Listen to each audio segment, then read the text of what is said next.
For entrepreneurs at cash-strapped startups, finding mentors often takes a back seat to finding investors. But according to a leader with Rabobank's startup innovation team, focusing on the former can help with the latter. As the global co-head of Rabobank's F&A innovation team, Anne Greven works closely with entrepreneurs and startups through the Food and Ag Bank's FoodBytes programs. There, she says entrepreneurs not only are given a chance to pitch their companies to investors and media and retailers, but they're also paired with mentors who help them refine their goals, highlight their strengths, and evaluate and compensate for weaknesses so that they're more likely to meet their long-term business goals. The startups really want to get funded. So I can understand why they probably are always leading, well, why would you want to fund me? But part of what makes you able to have that conversation, yes, is understanding your business and the whys and the hows and the whats. But when you work with mentors, what we've experienced is they actually help you fine-tune your story. They help you think in a way that you already are not thinking, but yet valuable. So if, for example, you're going to be speaking and pitching for funding, doing the research, how do you do that? What are important to the investors? And mentors can be really valuable in helping you think through that. Whether they're mentoring you and they have finance background, or they're mentoring you because they're an entrepreneur who's had success and what worked for them. The value of mentors is they're there to boost you up and help provide direction when sometimes you might not have it. So FoodBytes mentorship really came out of, was pretty selfish in the beginning. We wanted to make sure that because it was a pitch competition and we were inviting people to see these startups, it was really important that they actually showed really well on stage and that they were prepared. And so the mentorship really was about getting them prepared to make a pitch.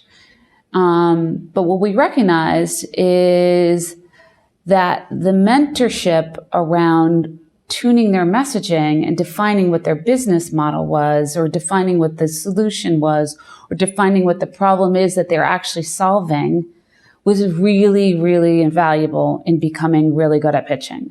And so we recognized we needed several types of mentors working with the startups, because some, maybe they came out of a finance background, so that part was easy, but others, they came out of a marketing background and that wasn't easy. Or you had really good scientists, but maybe they didn't understand how to market and present. And so because we had a varied mix of entrepreneurs coming to FoodBytes and being part of the program, we recognized that they all needed different components.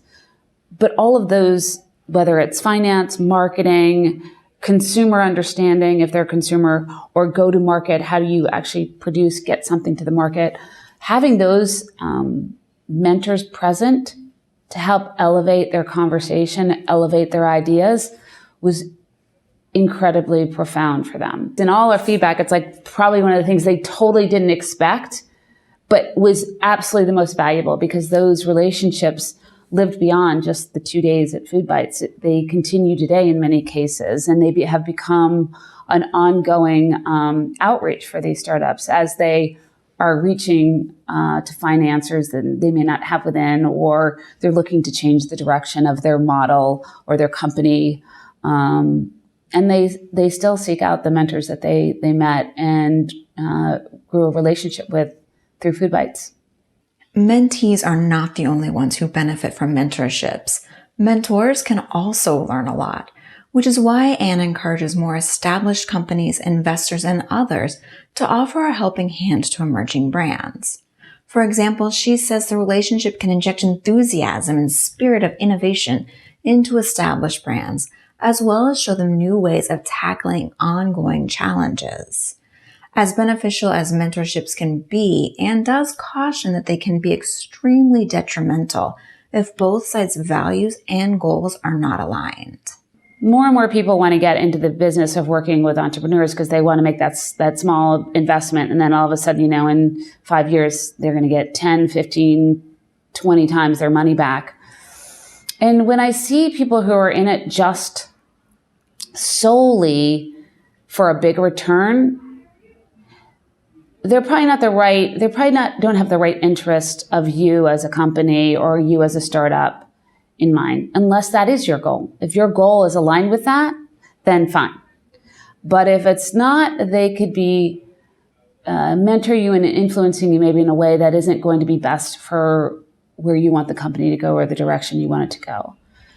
I also believe in, it's just me personally, but I'm very much of a gut person. So if it doesn't feel right in the core of my stomach or in the core of me, it's probably not right. I really encourage entrepreneurs to listen to that, because there is no rocket science. There's not one solution for all. And it, if you might think you should be aligned because they're really successful and they've helped a lot of companies, but if they're not connecting with you, they're probably not going to be the right mentor for you. Beyond mentorship, entrepreneurs often are bombarded with advice from many directions, much of which may conflict with each other and not support their goals.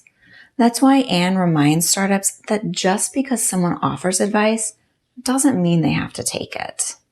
A lot of people have no business providing advice, but it's fun, and they think because they're successful that makes them a good deliverer of advice. It's very hard right now to protect yourself for some of these startups.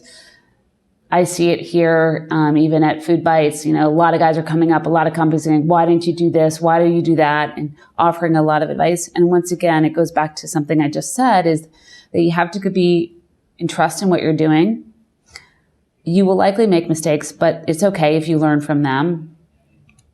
And find the mentors or mentor that you personally connect with. And you can't respond to everybody. It's just not possible. So listen, say thank you, and be appreciative, but then, know that not everyone, and most of these people haven't started companies. You're probably more experienced in that than they are.